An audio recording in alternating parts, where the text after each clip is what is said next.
Long sleeves at t-shirt na ibinalot sa ulo ang panangga sa araw ni Junior. Kahit kasi tirik ang araw, tuloy ang pagbubuhat nila ng mga sako ng semento. Maya-maya inom tubig. Kaya lagi kami tubig dyan sa ilalim na malamig.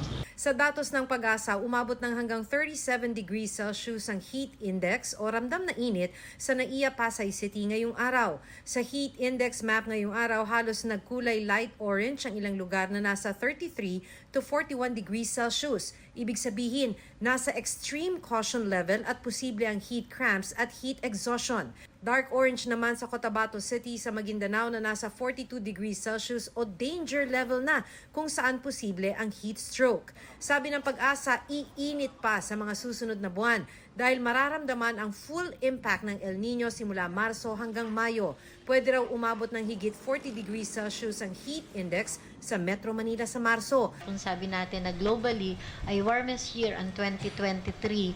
So dito po makikita natin this could be one of the warmest year. Medyo medyo mapanganib ito kasi ang normal body temperature is 37 degrees lang eh. So, pumapatak yung nasa labas, mas mainit pa po para tayong nilalagnat. The key is hydration, no? We should have 8 to 12 glasses, dagdagan pa natin po every day.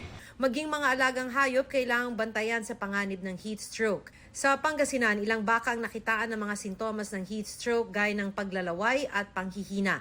Sa Zamboanga City, nag-abiso ng Veterinarian's Office na huwag iwanang nakabilad sa araw ang mga alagang hayop. We advise yung mga special mga farm animals na to avoid them to be exposed na sun from 10 o'clock in the morning to 3 or 2 o'clock in the afternoon.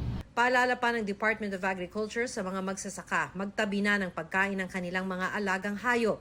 Maaari raw kasing maapektuhan ng tagtuyot ang pagtatanim ng mais. Sa Dagupan City, binawasan ng ilang fish pond operator ang fingerlings ng bangus dahil sa pagbaba ng water level sa ilang fish pond. Hindi naman daw nakikita ng MWSS ang water service interruption dahil may mga alternatibong water supply kahit bumaba ang level ng Angat Dam. Tiniyak din ng Department of Energy na kakayanin ang pagtaas ng demand sa kuryente lalo na sa buwan ng Mayo. Huwag lang pumalya ang mga transmission line ng NGCP at distribution utilities. Kabi-kabilang sunog ang naitala sa loob ng 24 oras sa magkakahiwalay na lugar. Sobrang laki na po ng apoy. Sa Puerto Galera, Mindoro, lumalagablab ang apoy sa White Beach. Halata, nadadamay na yung kabilang building. Natupok ang isang staff house at nadamay ang katabi nitong bar at apartment. Iniimbestigahan pa ang mitya ng sunog. Nagkasunog din kagabi sa Barangay Batasan Hills, Quezon City. Kasamang nasunog ang bahay ni Presidential Communications Office Secretary Cheloy Garafil na tumangging magbigay ng pahayag. Ayon sa Bureau of Fire Protection, isang senior citizen ang nagtamo ng third-degree burns sa kamay. Nasa 7 milyong piso ang halaga ng pinsala. Nasunog din ang ilang bahay sa ibabaw ng estero sa Barangay 330 sa Santa Cruz, Maynila. Sinubukan pang i-revive pero hindi na naisalba ang alagang aso ng mag-asawang sina Rolly at Juliet. Na-suffocate daw sina Kiray, Maui at Kiara nang kumalat ang apoy. Wala sina Rolly at Juliet sa bahay noon pero nang malaman ng sunog, agad nilang binalikan ng mga aso. Yung malaki ko, matagal na sa akin yan. Kahit na nasunog na lahat, basta nasalba lang sana namin yung mga aso. Family namin yan. Walang taong nasaktan pero 80 pamilya ang nasunugan. May nakahanda ng relocation site para sa kanila.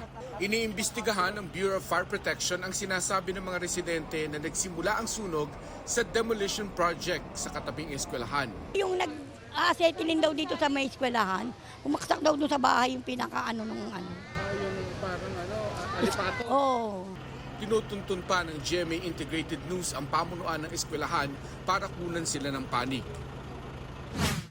Sa San Luis, Batangas, patay ang 85 anyos na lalaki sa sunog na lumamon sa mga tanim sa likod ng kanyang bahay. Posible raw na nasuffocate siya at nawala ng malay. Inaalam pa kung paano nagsimula ang apoy. Sa Cebu, natupok ang mahigit 30 istruktura kabilang ang isang kolehiyo. Iniimbestigahan pa ang sanhi ng sunog. Tumama ang isang avalanche sa northern India. Nakuha na ng video ang pagguho ng snow sa dalisdis ng bundok. tila nilamon ng snow ang ilang infrastruktura. Ayon sa local media, ang pagguho ng snow ay posibleng epekto ng vibration sa kalapit na construction ng isang tunnel. Walang nasawi o nasugatan sa insidente.